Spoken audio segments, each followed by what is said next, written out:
Georgina Lémola, que está a cargo de la estación experimental del departamento de Iglesia. Un gran saludo a toda la gente de Iglesia. Buenos días, ingeniera, lindo día de radio. ¿Cómo anda usted? Hola, buen día, ¿cómo estás? Pero muy bien, ¿cómo anda? ¿Qué dice Iglesia? Bien, hoy con sol, así que muy contentos. Ah, bueno, qué alegría. Bueno, Sí. tenemos muchos oyentes en la radio y tenemos mucha gente que sigue nuestro programa hace muchos años, así que verdaderamente es un gusto, es como si estuviéramos allí de local. Bueno, también me acompaña un colega suyo, que es el ingeniero Pablo Páez, así que sí. vamos a tratar de hacerlo lo más lindo posible a esta entrevista. Cuéntenos, poda de membrillo, ingeniera. Exacto, empezamos, bueno, la idea es que durante la época de receso vegetativo estamos dando un ciclo de capacitaciones. Hemos empezado con poda del membrillo, que por ahí, acá hay muchos membrillos y que hacía mucho que no se podaban, por cuestiones más de tradición que de manejo.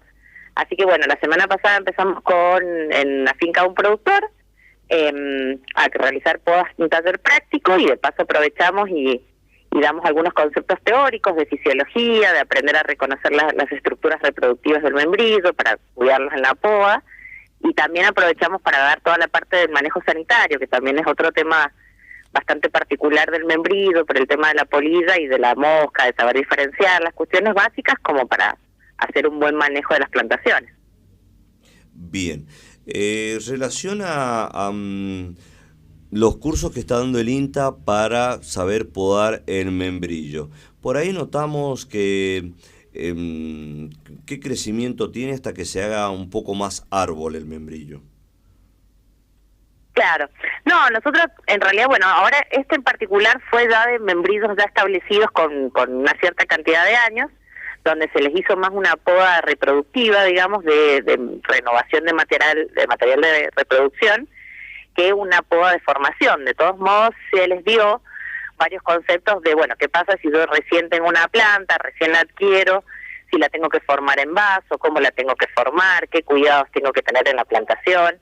Eso por ahí es la riqueza que tienen los talleres prácticos, que es más una interacción con los participantes y van surgiendo preguntas que por ahí una clase o una cuestión de un PowerPoint. Al estar en el campo se ven situaciones prácticas. Nosotros nos encontramos que mientras podábamos membrillo habían plantas de manzana, entonces también diferenciarlas en esta época porque tienen podas distintas.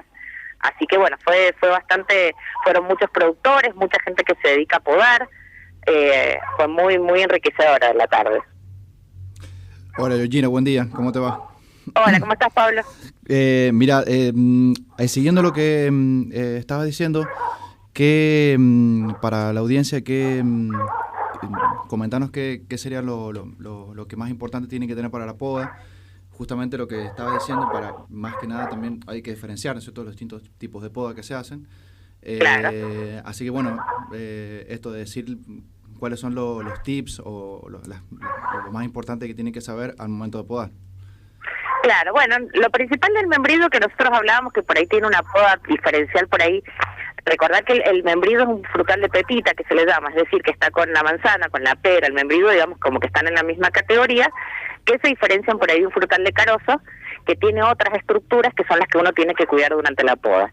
El membrillo, básicamente, lo que uno tiene que hacer es cuidar las brindillas. Generalmente el membrillo fructifica en lo que se llama brindillas coronadas, que es como el crecimiento del año, que termina en el fruto o subterminal, un poquito más abajo, digamos, de la parte terminal del brote. Entonces, eso es lo que hay que cuidar. Sumado que el manzano y el peral, aparte, tienen unas estructuras que son como unos brotecitos muy chiquititos que se llaman dardos, que eso también hay que cuidarlos en la poda, de no eliminarlos porque son las futuras frutas. Eso por un lado. Y después, básicamente, lo que se les enseñaba era reconocer que es un chupón, eliminar el chupón porque son brotes muy vigorosos, que consumen muchos carbohidratos y no son productivos y compiten con otras estructuras.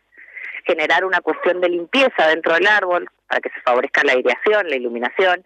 En general, yo soy repetitiva con esto, hay que recordar que los frutales, en su mayoría, cuando no reciben luz, no van a dar fruta. Es decir, el frutal donde tenga mucha sombra, no va a ser productiva esa parte. Entonces, uno con la poda tiene que favorecer eso, la luz, la aireación, también los aspectos sanitarios, porque al favorecer la aireación yo evito que hagan hongos, que hagan plagas. Y lo otro que trabajamos fuerte fue en reconocer los tipos de corte, que es un raleo, que es un rebaje, cómo hago para que el árbol no se me vada demasiado en tamaño, entonces empezar a controlar también esos parámetros para que no se me vada muy arriba y no se me concentre la fruta en la parte superior. Claro.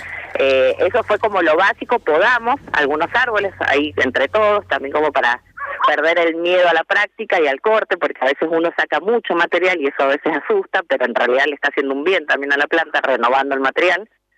Así que, bueno, como te decía, fue un taller práctico donde todos también contaron sus experiencias. Eso. Y podamos 3 o 4 plantas, pero ya se fueron con los conceptos básicos para poder hacerlo después cada uno en su lugar.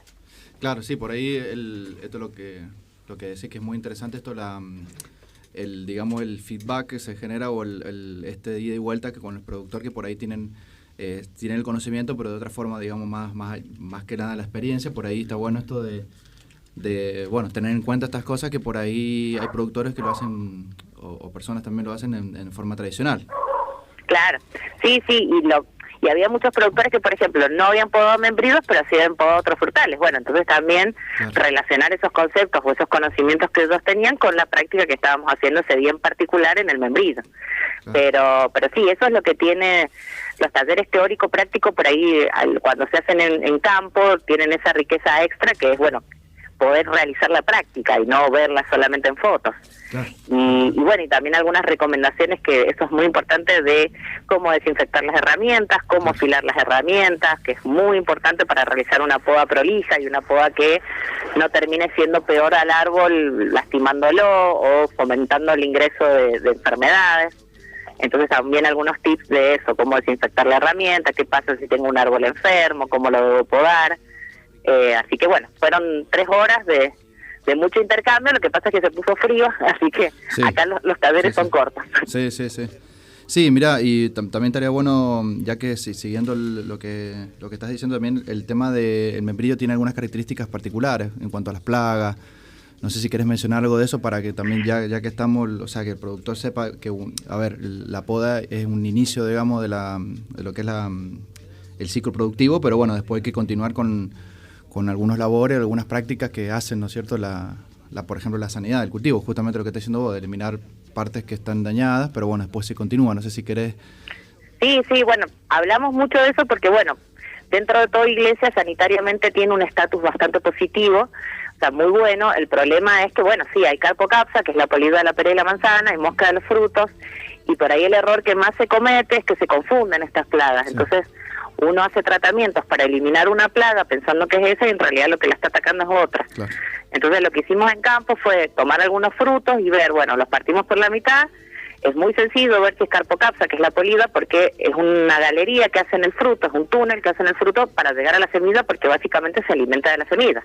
Claro. Mientras que la mosca es una podredumbre generalizada que no va solo a la semilla, sino que ataca toda la pulpa. Claro. Eso como primero para decir, bueno, ¿qué es lo que tengo? ¿Cuál es la plaga? Claro. Y después lo otro que sí hicimos, mucho hincapié, igual vamos a hacer una capacitación, más llegando a la primavera, es decir, bueno, ¿cómo controlo culturalmente cada una? Porque uno de los errores más frecuentes es dejar fruta en el árbol, y la fruta del árbol se tiene que eliminar. Se consuma o no se consuma, la fruta no debe quedar en el árbol, porque es fuente de inóculo de este tipo de plagas. Claro. Entonces, bueno, trabajamos fuerte en eso también. Claro. Bien, bueno, ha sido bastante clara, ingeniera, con todos los saberes sobre poda de membrillo. Agradecemos su intervención en el programa de hoy. Siga en sintonía de Radio Colón, de Colón Rural, y hasta la próxima entrevista, ingeniera.